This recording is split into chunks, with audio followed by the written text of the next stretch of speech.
鏡頭過來到南投，講講風災來會有危險。部分南投神木村的鄉親，如去喺睇南投市嘅永久屋，就逢14飛嘅統計，總共有45戶人家，有150人嘅民眾去避難。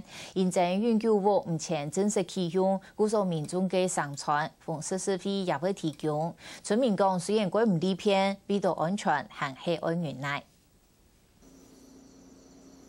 28安部開始，留守出入神木村嘅人來到永久屋，所以測試是非嘅依然打造出準備嚟各種嘅早餐本體家事。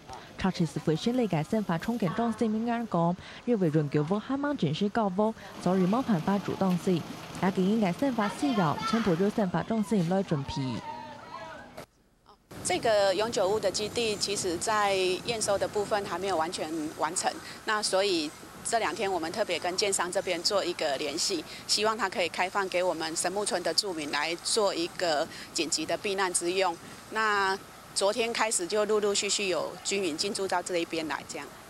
伙食部分的話，目前我們紅十字會南投縣支會跟生活重建中心這邊會幫他們負責他這幾天全部的伙食。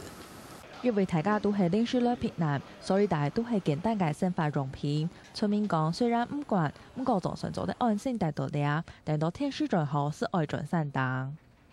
而家要等到風災來啊，或者我哋嘅風災河北都安太水啊，像就是就會抗壓來，抗風災所以安能多做嚟調嘅做些啊，些行要我做啊。